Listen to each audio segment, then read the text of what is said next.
est possible effectivement, à défaut de bilan, le recul n'étant pas suffisant, de faire un état des lieux du fonctionnement de la collectivité territoriale de Martinique, puisque nous avons une année de recul. Ce que l'on note, c'est que cette nouvelle institution a fait l'objet sans doute d'une mauvaise appropriation de la part des acteurs pour deux raisons essentiellement. La première, et je crois que la faute est imputable aussi bien à l'ancienne équipe de la région qui était la majorité, qui est devenue aujourd'hui l'opposition, qu'à l'actuelle équipe à la tête de la CTM qui était l'opposition et qui est devenue la majorité. Donc, dans ces deux cas-là, on a l'impression qu'il y a eu un manque de préparation et d'anticipation de la nouvelle collectivité. Je prendrai qu'un seul exemple. À aucun moment, on a discuté entre 2010 et 2015 de ce fameux schéma de mutualisation des services qui aurait dû présider à la mise en place de la collectivité territoriale de Martinique.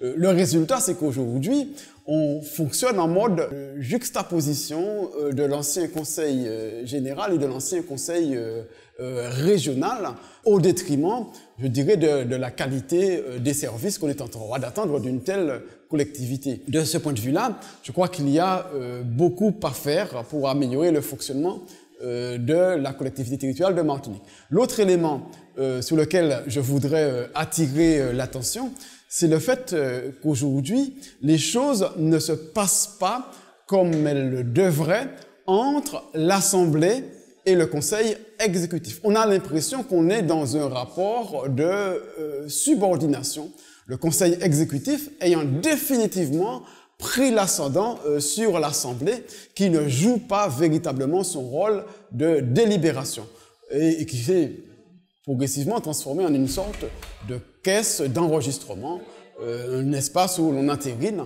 des décisions qui ont déjà été arrêtées par le Conseil exécutif. Puis, le même problème se retrouve à travers le duo que devaient constituer le président de l'Assemblée et le président du Conseil exécutif. Ce n'est pas véritablement un duo, on a plutôt là aussi l'impression qu'il s'est établi un rapport de subordination entre les deux, étant observé que le président de l'Assemblée n'a pas véritablement les moyens de son fonctionnement, il n'a pas non plus les moyens d'assurer ses missions. Et tous ces éléments font que le système tel qu'il fonctionne aujourd'hui n'est absolument pas satisfaisant. Il gagnerait à être amélioré. Je ne pense pas qu'il soit nécessaire de mettre en place une nouvelle réforme institutionnelle.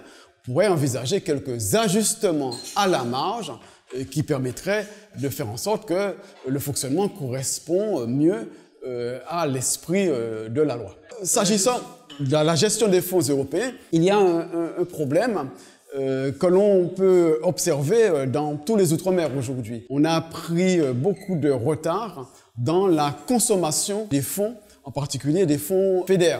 Cela s'explique au moins partiellement par le fait que nous sommes là aussi dans une période de transition et les nouveaux dispositifs ne sont pas pleinement opérationnels. Donc il faudra là aussi réagir rapidement de façon à consommer convenablement ces fonds européens pour éviter des risques de dégagement. Ce serait dramatique pour un pays comme la Martinique de voir repartir des fonds qui auraient permis d'améliorer la situation et de mieux équiper ce territoire.